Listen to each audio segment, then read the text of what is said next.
दोस्तों नमस्कार।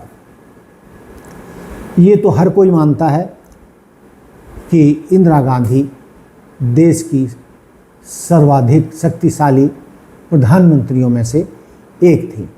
दोस्तों, उन्होंने जब पुरानी कांग्रेस के नेताओं से पल्ला झाड़ा, जो उनको ख़त्म करना चाहते थे, उनकी राजनीति ख़त्म करना चाहते थे, और उन्होंने देश से गरीबी हटाने, पीवी पर्स ख़त्म करने, जो देश के 500 राजे महाराजाओं को दिया जाता था, एक धन राशि दी जाती थी जो 25,000 रुपये से 28 लाख रुपए तक प्रति वर्ष पीवी पर्स दिया जाता था, और ये बड़ी कई करोड़ की राशि बनती थी, जिससे राजा महाराजा फ्री में ऐश करते थे। लेकिन श्रीमती इंदिरा गांधी ने इसे गरीबों के और गरीब देश के हित में नहीं माना और प्रीवी पर्स ख़त्म कर दिए। बैंकों का राष्ट्रीयकरण किया, जिससे कि आम गरीब को भी लोन मिल सके अपना काम धंधा करने के लिए। लेकिन उससे पहले सिर्फ बड़े बड़े सेठों को, बड़े बड़े कॉरपोरेट जगत के लोगों को ही बैंकों से लोन मिलता था।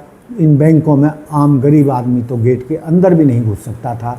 लेकिन जब श्रीमती इंदिरा गांधी ने बैंकों का राष्ट्रीयकरण किया तो देश का आम आदमी और गरीब आदमी भी बैंकों से लोन लेने लगा था। दोस्तों, इसके बाद 1971 में उन्होंने लोकसभा भंग करके नए सिरे से चुनाव कराए और वो मजबूती से सरकार में लौटी। उन्होंने करीब 352 सीटों पर विजय प्राप्त की। दोस्तों, जब 1971 में जो 10 मार्च से चुनाव हुए थे, उसमें उन्होंने लोकसभा चुनावों में ज़बरदस्त जीत हासिल की। लेकिन दोस्तों, जब 1971 के भारत पाक युद्ध के बाद जब देश के विधानसभाओं के चुनाव हुए, चूँकि श्रीमती इंदिरा गांधी ने पाकिस्तान के 2 टुकड़े कर दिए थे और जो पूर्वी पाकिस्तान था उसको बांग्लादेश के रूप में एक नए देश के रूप में पैदा किया था। उसके बाद तो श्रीमती इंदिरा गांधी की राजनीतिक पहचान या लोकप्रियता चरम पर पहुंच गई थी। यहाँ तक कि अटल बिहारी वाजपेयी जी ने भी उनको दुर्गा का अवतार कहा था। और एक जनसंघ जो हमेशा कांग्रेस के खिलाफ रही, उसके मुख्य नेता ने भी श्रीमती इंदिरा गांधी को माँ दुर्गा का अवतार कहा था। दोस्तों, उस चुनाव में तब जनसंघ होती थी, अब भाजपा है, तो 22 सीटें मिली थी और वामपंथी दलों को मात्र 25 मिली थी, जबकि भारतीय राष्ट्रीय कांग्रेस को, इंदिरा कांग्रेस को 352 सीटें मिली थी। लेकिन दोस्तों, जब 1971 के बाद पूरे देश में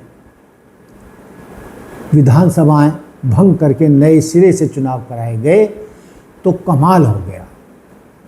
दोस्तों, विधानसभा चुनावों के दौरान बम्पर जीत इंदिरा कांग्रेस को मिली और जो दूसरी पार्टियों के राजनेता कर रहे थे हिंदुस्तान में, वो सब धराशायी हो गए। तो मैं आपको बता रहा हूँ कि 1971 के युद्ध के बाद जब श्रीमती इंदिरा गांधी की लोकप्रियता चरम पर थी, तो जब चुनाव हुए तो उनके परिणाम क्या रहे, मैं आपको पढ़ के सुना रहा हूँ।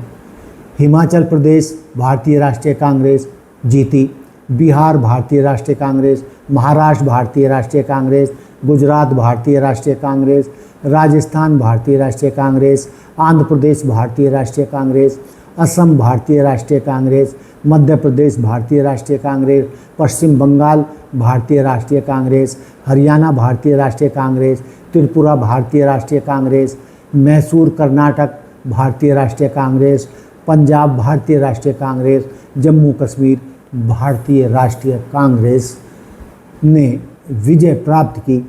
एक तरीके से इंदिरा गांधी ने पूरे देश को जीत लिया था। बस कुछ अपवाद के तौर पर मेघालय में ऑल पार्टी हिल लीडर्स कॉन्फ्रेंस और गोवा दीप दमन में महाराष्ट्रवादी गोमंतक पार्टी की सरकार बनी थी।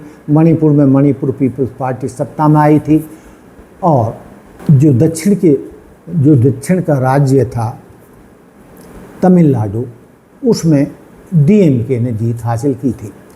लेकिन दोस्तों, उस समय भी डीएमके और इंदिरा जी का आपस में गठबंधन था, इसलिए उसको भी इस तरीके से मान सकते हैं कि वो कांग्रेस की सहयोगी थी।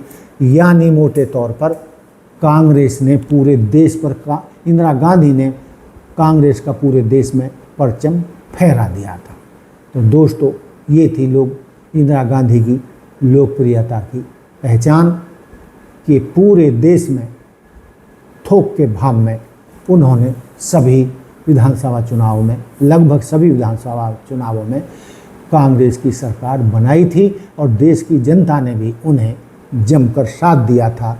और जैसा कि मैंने आपको बताया, उसका कारण कि उन्होंने गरीबी हटाने के लिए 20 सूत्री कार्यक्रम चलाया था और भी बहुत सारे कार्यक्रम चलाए थे। गरीबों को सस्ता अनाज और राशन देने की व्यवस्था की थी, प्रीवी पर्स ख़त्म किए थे, बैंकों का राष्ट्रीयकरण किया था, जिससे आम आदमी भी बैंकों से लोन लेने लगा था। वरना पहले बड़े सेठ और कॉरपोरेट जगत के लीडर ही बैंकों से कर्जा लेते थे और बैंक उन्हीं को कर्जा देते थे। आम आदमी तो बैंकों के दरवाजे के अंदर तक भी नहीं जा सकता था। तो दोस्तों, श्रीमती इंदिरा गांधी ने आम आदमी के लिए बहुत काम किया, इसीलिए वो लोकप्रियता के चरम पर भारत में पहुंची और एक प्रधानमंत्री के रूप में जो उनका कार्यकाल था बहुत ऊंचाइयों को छूने वाला रहा। और आप देख सकते हैं जो मैंने चर्चा की है उसमें कोई गलती नहीं है। और निश्चित रूप से श्रीमती इंदिरा गांधी देश की महान नेता थी, लेकिन जिस तरीके से उनका अंत हुआ और उनके जो रक्षक थे उन्होंने उन्हें गोली से उड़ा दिया, वो बहुत दुखद था, जिससे पूरा देश गम में डूब गया था। और उस श्रीमती इंदिरा गांधी जिसने पाकिस्तान को तोड़कर 2 देश बना दिए और गरीबों के लिए बहुत काम किया, उसका ऐसा अंत किसी ने नहीं सोचा था। लेकिन होने को कौन टाल सकता है। कुछ ऐसी बातें हैं जो व्यक्ति के हाथ में नहीं होती, और वो ही हुआ। और जिस तरीके से श्रीमती इंदिरा गांधी का कत्ल किया गया, उन्हीं के जो गार्ड थे वो बहुत ही शर्मनाक था। तो दोस्तों, ये था मेरा आज का मुद्दा। देखते रहिए सियासत हिंदुस्तान। जय हिंद, जय भारत, जय संविधान। नमस्कार।